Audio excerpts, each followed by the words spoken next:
Монгол хэлний зөв бичих ерөнхий ба тодорхой 2 дүрэн байдаг. Ерөнхий 4 дүрэн байдаг бол тодорхой нэлээд олон дүрэн бий.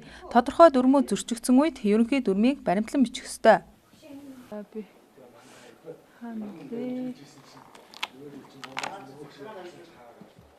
Та бүхний харж байгаа энэ ном бол бага насны хүүхдэд зориулсан зураг дүрслэл, тухайн зураг дүрслэлээ тайлбарлсан богино хэмжээний их зохиол оруулсан хүүхдийн ном. Энэ номын 6 дугаар хуудсанд зургийн гэдэг үгийг эр үгийн залган бичжээ. Тодорхой дүрм зааснаар зургийн гэдэг үгэнд орсон у үсэг эр үгэнд багтана. Гэхдээ зураг гэдэг үг г үсгээр төгсөж байгаа болохоор ерөнхий дүрм зааснаар им үгийн залгах ёстой. Тэгэхээр дээр хэлсэнчлэн тодорхой дүрмөө зөрчигдсөн үед ерөнхий дүрмийг баримтлан бичих дүрм энд зөрчигджээ. Энэ мэд 16 хуудастай хүүхдийн бяцхан номын хуудсыг эргүүлэхэд цэцгийн хэрэглэгдэх гэх үгүүд мөн буруу бичигдсэн байна.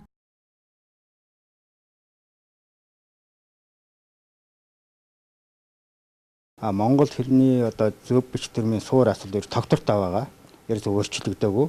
Харин бол монгол хэл бол ховсож өөрчлөгдөж хөгжиж байгаа. Бас түүнийг хэрэглэж байгаа манай нийгмийн бүтэц тийм ээ. Ахмад үе, залуу үе гэдэг ч юм уу өөрчлөлт гарч байгаа учраас энэ талын бэрхшээл байж байна. Түүнээс биш монгол хэлний зөв бич төрмийн ерөг бол 70-аад он, 80-аад онд, 90-аад онд бол жоохон өөр бичдэг болсон гэж ойлгож болох. Дамжин зэрэг багшийн боловсруулсан тухайн үеийн боловсролын сургуулийн хүрээлэн хэл зохиолын хүрээлэнгээр баталгаажуулсан зөв бич төрмөөл олон нийт бүгдээрээ дагаж мөрдөж хэрэгжүүлэх хэрэгтэй.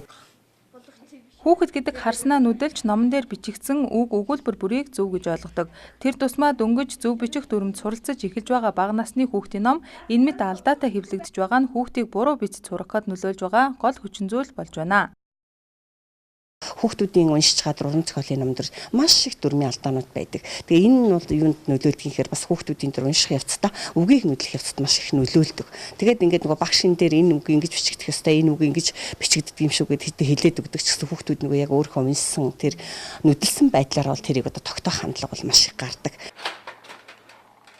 Хүүхдийн ном гэдэг нэг ч үгийн алдаагүй байх учиртай. Тэгэхээр хэвлэлийн компаниуд худалдаанд гаргаж байгаа номоо тусгай зөвлөл байгуулан шалгуулж байх хэрэгтэй. Шинжлэх ухааны академиас сүүлийн 3 жилд зөв бичих дүрмийн онол судалгаа, толь бичих гэсэн төсөл хэрэгжүүлж байгаа. Төсөл энэ оны эцэст дуусч зөв бичих дүрмийн тайлбар тойл хэрэглээнд гарна.